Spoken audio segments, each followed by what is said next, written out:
Trump was absolutely horrible.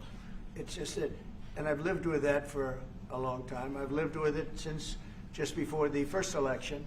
I used to get great publicity. Now I get the worst publicity anyone's ever gotten in office, but I won in a landslide, so that people understand. They're the only ones that count, ultimately. But I've also had great reporters. I've had journalists that are very good. But it's very sad when you do the right thing. As an example, they said, because of the fact that Vladimir Putin came to American soil, this was a tremendous defeat for Donald Trump. No, it was really wonderful that he did it. It was a hard thing for him to do, to be honest with you. It was the opposite of what they said, but they said it. Now, if he didn't come, they'd say that was also bad for Trump. Yeah, there's no way. And there's just a great dishonesty of the press, and I think that's why it's lost its credibility. You know, its credibility is at an all-time low. We have a thing going on right now in D.C.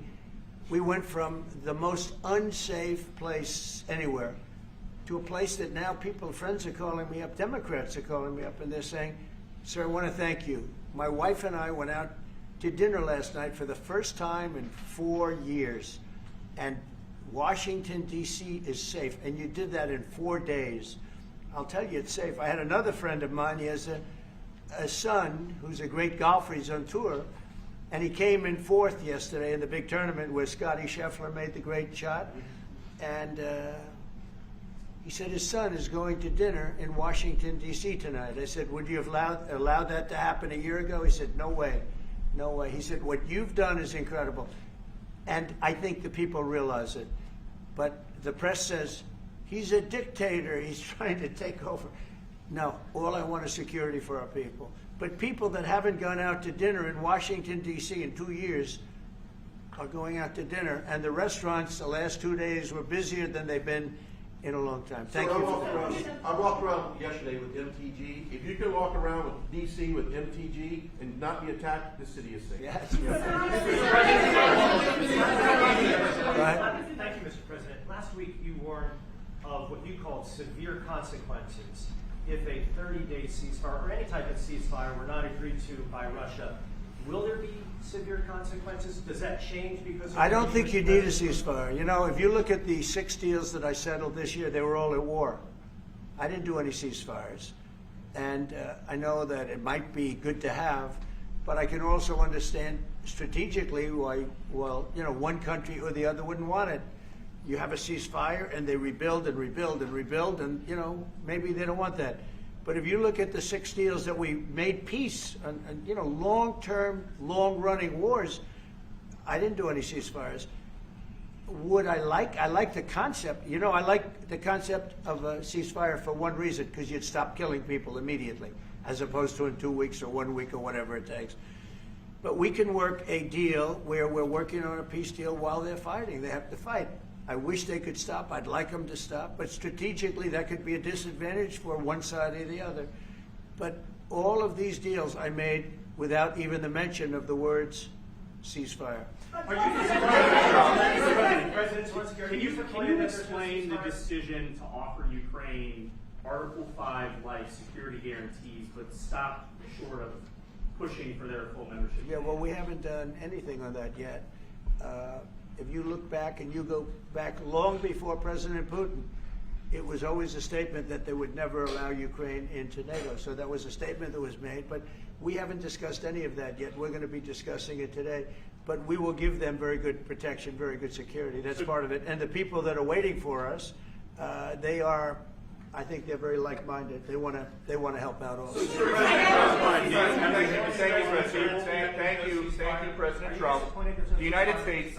The United States has already given hundreds of billions of dollars to this war effort in Ukraine. Biden. At best, it is a stalemate, and the killing continues. So, President Trump, how much more is the United States willing to give Ukraine? And President Zelensky, how much more do you want? Well, I'll start off just by saying we're not giving anything now. We're selling weapons. This is something before, I guess the number is well over $300 billion. That was under Joe Biden, a corrupt politician, not a smart man, never was. By the way, go back 40 years. He was not a smart man 40 years ago either. but now he's in particular bad. This was done by a corrupt administration that shouldn't have been in, and frankly, if the right results of the election were given, if I were president, this war would have never taken place, and he would have been very happy because he would have liked to have seen. I mean, they went through hell. He went through hell. This war would have never happened, and the people that were killed, a couple of million people, a lot of people with soldiers and everything else, and the people that have been displaced and forced into other areas and other countries because of what's happened, none of that would have happened. And I'm just saying that he was a horrible president, whether it was the borders or this. He was just a horrible, corrupt president. Mr. President, You want to answer? I can. Thank you so much. So first of all, we have possibility now to buy weapon from the United States. We are thankful for this program and this opportunity. We are thankful for Europe. They pay for this. And through NATO program for Atomic Pearl and etc. We have some programs where we can have some money to finance this. And this is a part, I think, it's not a part for the war and to defend us. It also will be a part for security guarantees, to strengthen our army, to rearm Ukrainian army. This is very, very important. And it depends how much money we need to rearm. For example, the question of air defense, we spoke about it with President Trump, and I'm happy that we have now bilateral decisions and we work on it with production, American production. Nobody in Europe has so many air defense like Patriots, for example. We need it very much, and this is also about defending. And I think, I think the good news, we make the best military equipment in the world by far. You mentioned the Patriots. How good are they? Systems. We have systems, they're literally 100% foolproof. And it's really like shooting two bullets, two bullets hitting each other in the air in a space like this. The chance is 100%. It's 99 to 100%. So we sell the equipment to NATO. And NATO does what, I don't know what the arrangement is that you have with, but I know that they want you to have the equipment. And we're getting the best equipment in the world, but they pay us for the equipment. Under Biden, it was just crazy what was going on. I believe the number is over 300. I think it could be $350 billion worth of equipment and money and everything else. And we've made more progress in settling this war in the last 2 months than they made in 4 years. This should have been settled a long time ago, but it should have never happened. Yeah, please. You pushed out on social media. All right, Brian, go first. You pushed out on social media about doing away with mail-in ballots and potentially electronic voting machines. Can you explain on that? How? Well, that's a very off-topic. Just really quickly, mail-in ballots are corrupt. Mail-in ballots, you can never have a real democracy with mail-in ballots. And we, as a Republican Party, are going to do everything possible that we get rid of mail-in ballots. We're going to start with an executive order that's being written right now by the best lawyers in the country to end mail-in ballots because they're corrupt. And you know that we're the only country in the world, I believe, I may be wrong, but just about the only country in the world that uses them because of what's happened. Massive fraud all over the place. The other thing we want change are the machines. For all of the money they spend, it's approximately 10 times more expensive than paper ballots. And paper ballots are very sophisticated with the watermark paper and everything else.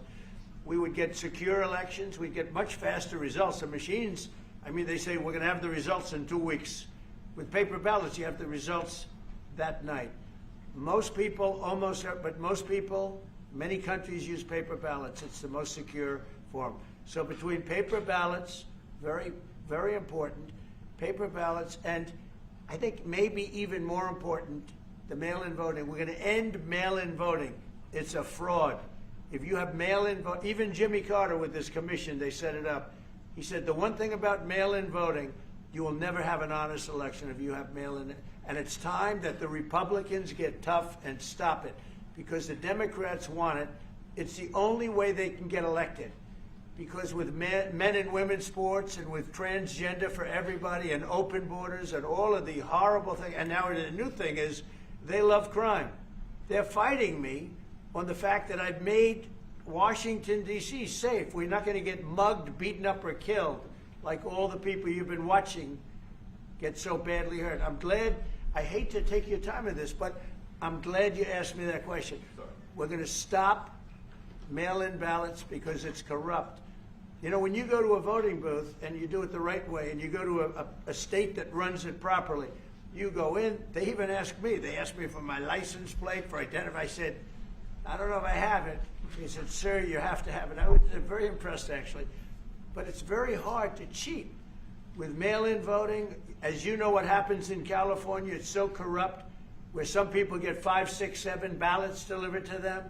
Now, we got to stop mail-in voting, and the Republicans have to lead the charge. The Democrats want it because they have horrible policy. If you have mail-in voting, you're not going to have many Democrats get elected. That's bigger than anything having to do with redistricting, believe me. And the Republicans have to get smart. We're not going to have a country.